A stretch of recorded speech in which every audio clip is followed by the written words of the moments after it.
มอยสุงคาเมื่อในเป็นวันที่26เดือนธันวาคมที่12ปี2025เป็นวันศุกร์ได้ตอนในข่าวสายหมอหอมมีข่าว2ตอนที่มาเปิ้นเผาค่ะตอนที่1ค่ะภูมิพลพรเขากดทัดก้นเมืองหมตุ่มก้อนหนึ่งขายโรตีเนี่ยค่ะเที่ยงก้อนหนึ่งซ้ำในภูมิพลพรเขากดทัดทบหันเป็นแห่งการยานเมืองขายไส้กรอกเนี่ยค่ะออนด้าเปิ้นได้ก่อเฮาค่ะมาถ่อมด้วยข่าวโหในค่ะ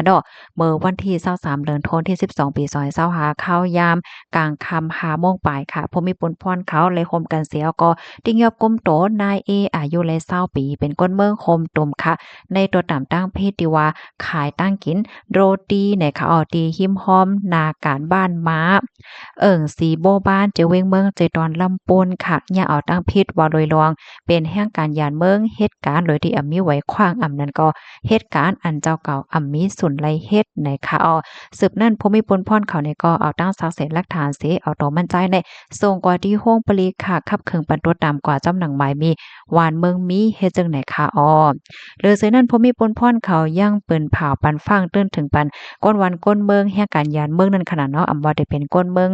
คมตุมก้นเมืองลาวก้นเมืองแคมโบเดียเนี่ยค่ะมีส่วนเหตุการณ์ไรก็ได้เป็นการกรรมกรในขนอดแลการเหตุการณ์ที่ในเฮิรนไหนค่ะลูกที่ข่าวก็โหดในเหตุแลก็ในข่าวมาถ่อมด้วยเที่ยงตอนหนึ่งค่ะ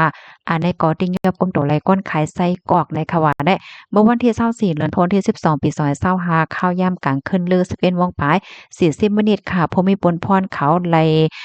ลงปื้นตีโกดท่าเสียกอฮบทบหันก้นแห่งการก้นเมืองหมตุ่มค่ะขายไส้กรอกอีสานตีหิมห้อมนาเซเว่นตีหมู่ที่4บ้านกลางเจอเว้งเมืองใจตอนลำปนเนี่ยค่ะให้นั่นเสียก็เลยเข้ากว่า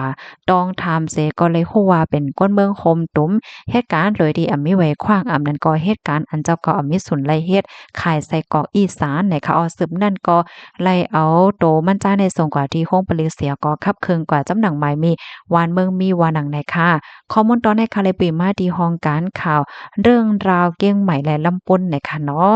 พี่น้องค่ะรับถอมยาวหันเทินจังหือพองในค่ะเนาะมื้อเลียวก็เฮาค่ะได้หันว่าพี่ผู้พ่อนเขามีลองเคียงเคียงกดท่าแท้งไว้เฮ็ดจังไหนคันเนาะย้อนให้กูก็อยู่ลีกินหวานในรอดเพชรกันเสกำค่ะออมไม่สงค่ะ